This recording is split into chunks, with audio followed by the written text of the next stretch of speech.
Welcome to Thinking Deeper by 6-7. Today we're stepping into the ring for what I can only really describe as a high-stakes intellectual rumble. Yeah, that is exactly what this is. We are breaking down a debate that goes way beyond the usual polite disagreements you see on cable news. Right.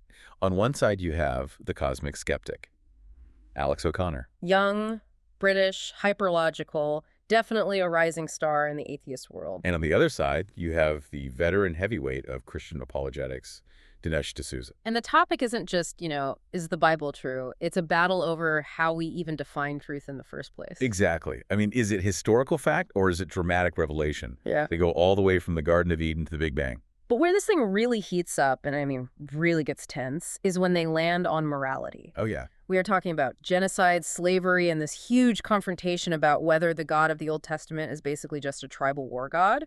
It gets incredibly heated. And just to set the stage for you a bit, this was a debate hosted by the Pangburn Philosophy Group. And crucially, there was no moderator. Wait, no referee at all, just two guys and microphones. Exactly, which means the dynamic shifts constantly. Yeah. It's really raw. You can tell right away there's this competitive tension in the room. I can imagine. Yeah, D'Souza actually opens up by standing to speak, sort of asserting dominance early on. And he jokes that he needs to neutralize O'Connor's accent advantage. Accent advantage. Yeah, he points out that all the famous new atheists, Christopher Hitchens, Richard Dawkins, and now O'Connor, they all seem to have British accents. Oh, right. He implies it gives them this unearned veneer of intellectual credibility in American ears. That's actually a pretty funny observation. But it also shows D'Souza is there to win, not just have a friendly chat. Definitely. But look, before we get into the heavy hits today, and there are definitely some heavy ones, if you like my channel, please subscribe and press the like button. It really helps us keep these deep dives going. Yes, it does. So let's get into round one, the definition of truth. This is where Alex O'Connor really comes out swinging. He basically tries to dismantle the entire premise of the debate before it even starts. How so? He says, look, you're asking if the Bible is true, but the Bible isn't a book, it's a library. That is such a vital distinction to make right at the jump. Right. O'Connor is arguing that you can't treat a collection of poetry, history, myth, and law all with the exact same yardstick. It would be like walking into a public library, grabbing a novel from the fiction section, and getting mad that it doesn't line up with a biography from across the room. Exactly. So he asked Dinesh, which truth are you defending here? Literal, allegorical, moral? And he uses the Garden of Eden as this prime example to kind of trap him, right? Yes, he does. You have God telling Adam and Eve about the forbidden fruit, and God says, in the day that you eat of it, you shall surely die. Right. And the serpent comes along and says, you won't die. So they eat it. And they don't die that day. They end up living for hundreds of years. Which is a huge problem if you're reading literally. Yeah, so Alex asks the obvious question. Who told the truth? The serpent or God? That's a classic gotcha moment. It is, but O'Connor adds a layer to it that I found really fascinating. He brings up an ancient apocryphal text called the Testimony of Truth. I have actually never heard of that one. What is it? It's a Gnostic text. Basically, early alternative Christian mysticism from around the 2nd or 3rd century. And in that text, they actually identify the serpent as Jesus. Wait, the serpent is the hero of the story? In that specific interpretation, yes. Because the serpent brought knowledge or gnosis to humanity while the creator figure was trying to keep them ignorant. That is wild. Right, but O'Connor uses this not to claim the serpent is actually Jesus, but to show just how messy biblical interpretation really is. Because if you just read the text literally on the page, God lied about the immediate death, and the serpent told the truth about their survival. Exactly. It's a chaotic image. But D'Souza doesn't even try to fight on that literal ground here, does he? He pivots to an analogy that honestly I wasn't expecting at all. The Shakespeare analogy. Yes. This is D'Souza's main defense for the truth of the Bible. He asks us to imagine we're watching Shakespeare's play Julius Caesar. Okay. In the play, a character pulls out a handkerchief. Now, historians know for a fact that ancient Romans didn't have handkerchiefs. It's an anachronism. It's factually, historically false. Right, but nobody stands up in the middle of the theater and yells, fake news, this play is a lie. Exactly. D'Souza argues the dramatic truth of the play, the big themes of tyranny, betrayal, ambition, that all remains valid regardless of the handkerchief's mistake. He's saying the Bible is a book of proclamation and revelation, not a science textbook. Yes. If you're fact-checking for handkerchiefs or magic fruit, you're totally missing the point of the play. That makes sense on a literary level, but it feels like a bit of a retreat. I mean, if I say my holy book is the literal word of the creator of the universe, saying it's just a dramatic metaphor feels like you're lowering the bar quite a bit. That is exactly O'Connor's counterpoint. Hmm. But D'Souza actually takes it a step further. He argues that human reason, our logical brain, hits a brick wall when it comes to the biggest questions. Like, why are we here? Or what happens after we die? Right. Logic simply cannot answer those. This is where he uses the alien analogy, isn't it? He does. He says, just because we haven't seen aliens doesn't mean they aren't out there. Absence of evidence isn't evidence of absence. Okay. He argues that where reason fails completely, like knowing what happens after death, revelation has to step in. It provides the answers that logic just can't reach. Which, to a skeptic like O'Connor, probably just sounds like, I'm going to make up an answer because I don't like not knowing. Pretty much. It feels like a classic God of the gaps argument. Wherever science doesn't know something, we just plug God in to fill the hole. Precisely. And O'Connor isn't letting him stay up in that metaphysical cloud. He wants to drag this debate down to the pavement, specifically the pavement of history. Which brings us to the second segment of our deep dive, the historical contradictions. Is the Bible a reliable historical record, or is it just full of holes? Alex goes full detective mode here. Yeah. He pulls out a list of what he calls clear, undeniable contradictions in the Gospels: Matthew, Mark, Luke, and John. And for any listener who hasn't read these side by side, some of these are actually pretty sticky. Very sticky. The flight to Egypt was the one that really stuck out to me. Walk us through that one. So in the Gospel of Matthew, right after Jesus is born, King Herod wants to kill him. So Joseph and Mary flee to Egypt to hide out. Right. And Matthew explicitly says this happened to fulfill an Old Testament prophecy that says, "Out of Egypt I called my son." A very crucial plot point for Matthew's theology. Exactly. But if you read the Gospel of Luke, there is no Egypt.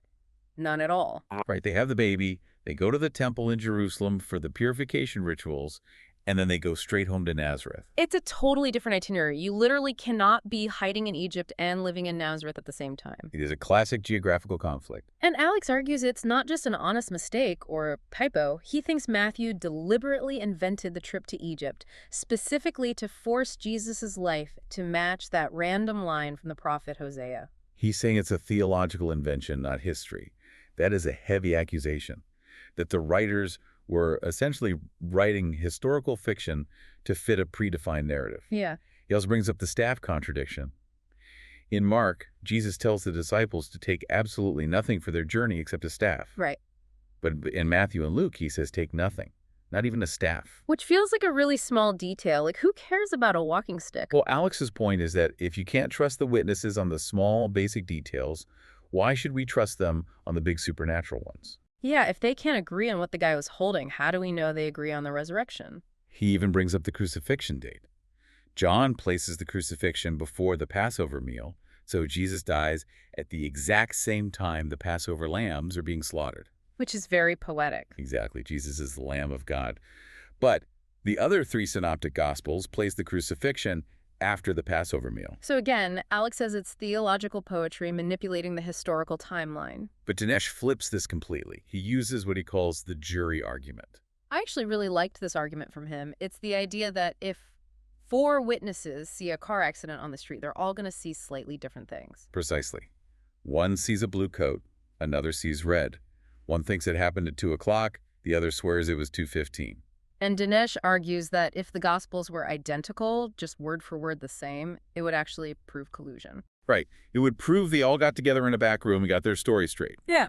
The fact that they disagree on minor details like the staff or the exact timeline actually proves they are authentic, independent historical accounts.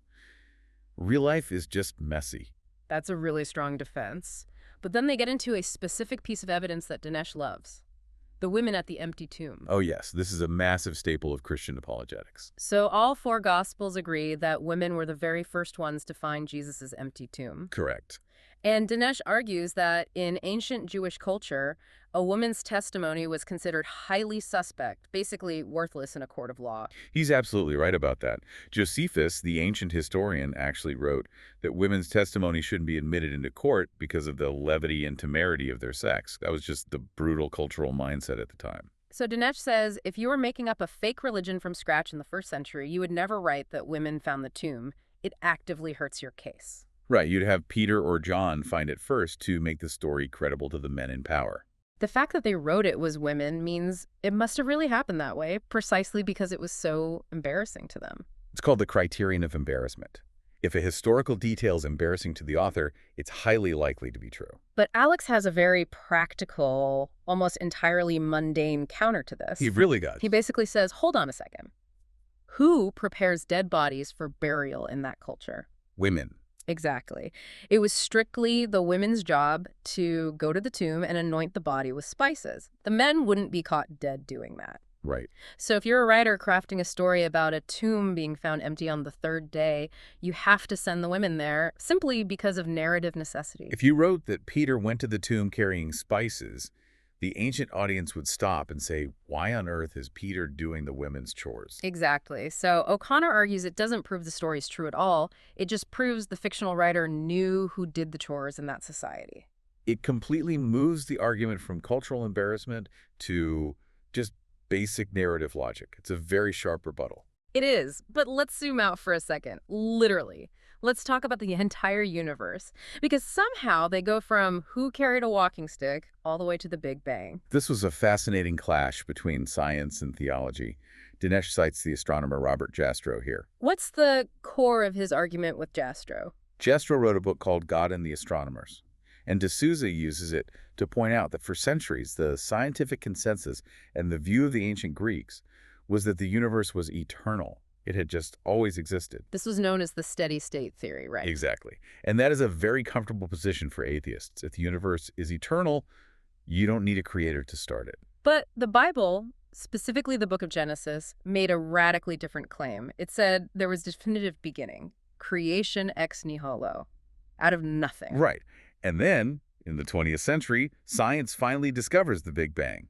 Science suddenly aligns perfectly with Genesis. Dinesh paints this really vivid picture of scientists climbing the mountain of knowledge, finally conquering the peak, only to find a bunch of theologians sitting there who had known the answer for centuries. The universe had a beginning.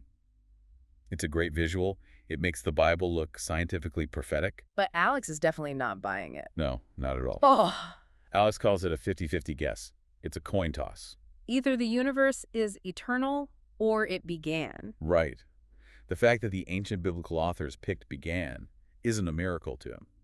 And he points out that while they got the beginning part right, Genesis claims the earth was created before the sun. Which we absolutely know is scientifically backward. You Yeah. need the sun's gravity to even form the solar system. Exactly. So Alex's point is you can't cherry pick the Big Bang hit and just completely ignore the solar system mess. Right. If the Bible is a science book, it fails the class. Then they transition over to archaeology.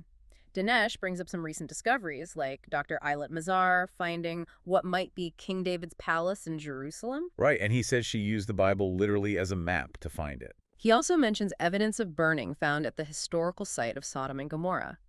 He's trying to build a case that the Bible is deeply historically grounded. And Alex does something really interesting right here. He just concedes the point. Yeah, he says, sure, Pontius Pilate was real.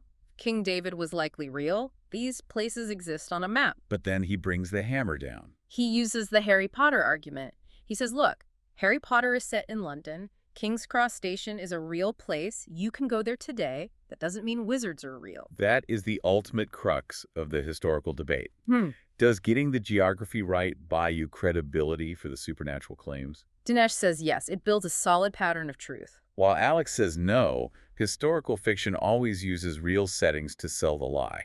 Okay, we have to get to the really heavy part now. This is where the room got very quiet and the debate got incredibly fierce. Segment 4, the moral argument. This is undoubtedly the strongest part of Alex's offensive. Hmm. He stops attacking the history and directly attacks the character of God. He essentially puts God on trial. Yes. He brings up the Amalekite genocide, and we need to be specific here because the text itself is brutal. This is from the book of 1 Samuel, right? Yes.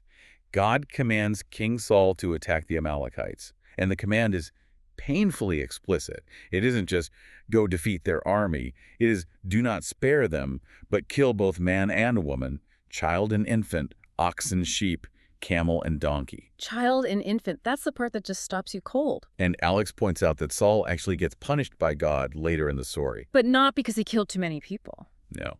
He gets punished because he showed mercy to the opposing king and saved some of the best animals for sacrifice. He didn't kill enough. Alex looks right at Dinesh and asks, is this the action of a moral being? This puts Dinesh in a very difficult position. As a conservative Christian, he can't just deny the text exists, so he goes for a contextual defense. He argues that the ancient world was just barbaric. It was a world of kill or be killed, eye for an eye. It's the tribal war god defense. Dinesh argues that God is displacing polytheism with monotheism in a brutal, violent landscape. He says God acts like a tribal war god because that's the only language the culture understood at the time. So if God had shown up preaching nonviolence and turning the other cheek back then, they just wouldn't have listened. Exactly. But then Dinesh pivots to Jesus. He says the Bible is a trajectory. This is the concept of progressive revelation. Which means what exactly in this context? It means God reveals truth slowly, over time, as humanity matures enough to handle it. Dinesh argues you can't judge the starting point by the finish line. The Old Testament is the concealed truth, and the New Testament is the revealed truth. Right. Jesus comes and transcends those old laws with the Sermon on the Mount. We move from eye for an eye to turn the other cheek. So the argument is basically God had to be rough in the beginning to get us to the point where we could eventually handle the gentle stuff. Essentially, yes. But Alex is absolutely not letting him off the hook that easily. He brings up slavery next. And not just the vague idea that slavery existed back then, but the highly specific rules in Exodus 21. This is a really tough passage for modern readers. It outlines rules for buying humans, beating them, and this is the specific detail Alex hammers on. If a male slave has a wife and children while enslaved, he can go free after 7 years. But the wife and children belong permanently to the master. So the master is legally allowed to hold the family hostage. Yes. And the text says if the slave wants to stay with his family, he has to appear before the judges and get his ear pierced with an awl. Then he becomes a slave for life. It's incredibly brutal. And Dinesh tries to counter this by looking at later history. He says, look at history. Who ended slavery?